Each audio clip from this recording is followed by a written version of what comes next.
talking about their founding, current products, and their future plans. Contrary to popular belief, Elon Musk was not the founder of Tesla. These two men, Martin Abraham and Mark Turpinen, were the original founders. You might be wondering, who are these two men? These two men, prior to Tesla, they invented the first ebook, and they later on sold their company, and they used the money that they gave from that company, seed money, to start Tesla. You might also be wondering, how did two guys that invented a virtual book get into electric cars? Well, it all started when Martin, the man you saw on the last slide, he wanted to buy a sports car, and he went sports car shopping, and he realized how much gasoline these cars take. And he was having a moral dilemma because he knew at the time in the Middle East that there was a lot of wars going on over oil. And he also knew about global warming. He was very concerned about the effects it could have on the future generations. So he didn't want to contribute to that issue by buying a gasoline sports car. And that's when he got the idea of an all-electric sports car. And at the time, all the prior electric sports cars were taken off the market. So he had the idea of going to the company that was originally building the electric cars and manufacturing them and just paying them directly to make him a sports car. He did that. The sports car that ended up coming out of that didn't really work. Like, it worked, but it was very iffy. Weren't quite sure if you were going to get to point A to point B. So Mark and his friend both looked at it, and they realized that the big issue was the battery that they were using. So they came up with the idea to make that same engine, but using a different type of battery to help it run more efficiently. Just get it from point A to point B.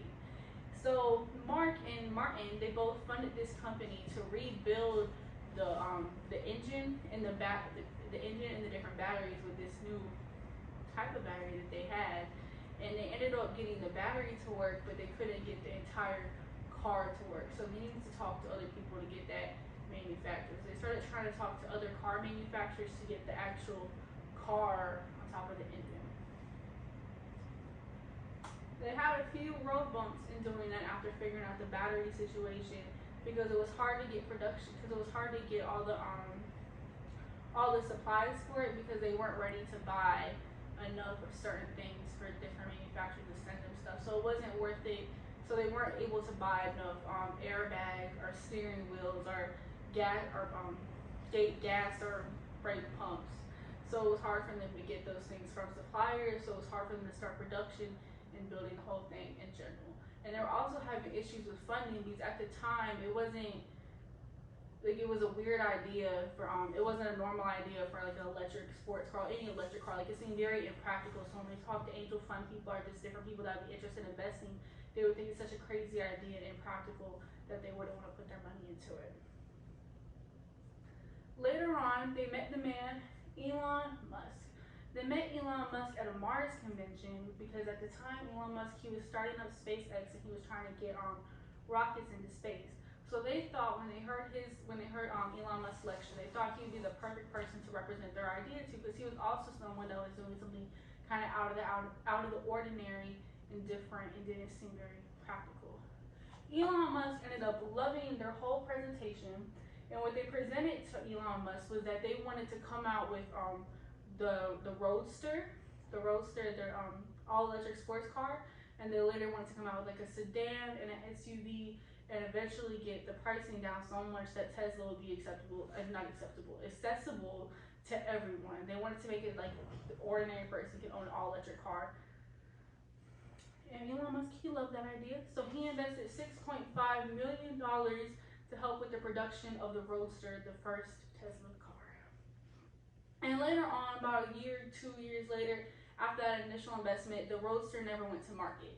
Nothing ever happened, and then he later learned that it cost just as much to build this Roadster as they were going to sell it for, so they weren't making any money off of it.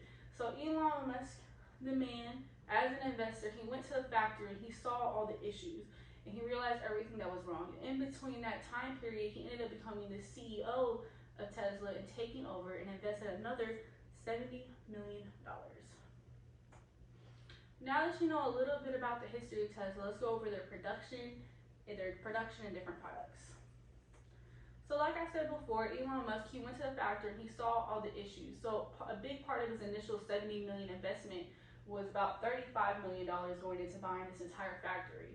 So So before they bought the factory, they were actually using this factory in partnership with Toyota and working with Toyota, and that's where a lot of the issues came from, where they just couldn't get certain things right on the car, and so it was costing so much, and they just couldn't. It just wasn't feasible at the time. So he bought up this entire factory. He made it so Tesla had full control, and he fixed all the issues with the Roadster. Now later on, in 2008, the Roadster hit the market, the first all-electric sports car, all-electric car. After the Roadster in 2012, they released the Model S, a luxury sedan, and later on in 2015, they released the same car, the luxury sedan, but with four-wheel drive, meaning that there was two engines in the car. After that Model S, they were having trouble producing more cars because the way that they were getting their batteries, the manufacturers just didn't have enough materials to make the batteries for the car, so they just weren't being able to they weren't being produced fast enough, and they weren't getting the amount that they needed to start production on new cars. So Elon Musk, like before, he just bought another factory. And this factory was called the Gigafactory. And the Gigafactory is just for building batteries for Tesla. Like, that's the main and sole purpose of it. And as you can see, this is a pretty big building, all dedicated to just building the Tesla batteries. After that factory was built, they came out with the Model X, which was Tesla's first SUV, part of the original founder's model going downwards. And this car was very popular because of the type of Batman doors it had. It was very accessible for families. And after that, Elon Musk, he partnered with the solar panel company, and he brought in Solar Roof as a part of Tesla's company. And what Solar Roof is, it's solar panels on a roof, but it's not the typical type. As you can see, the solar panels actually look like the roofing tiles. Now that we've talked about all their current products, let's talk about some of their future plans. Their next future plan is the Tesla semi-truck. They did this because, as we all know, semi-trucks use a lot of gas, and this was just something to help lower the emissions that come out of cars, because semis are a big part of that. And the next very anticipated release is the Cybertruck. This is Tesla's version of an all-electric pickup truck. This right here is where the actual pickup truck part is, but it goes up, so it kind of looks like a normal car. And that was everything I had today. Just to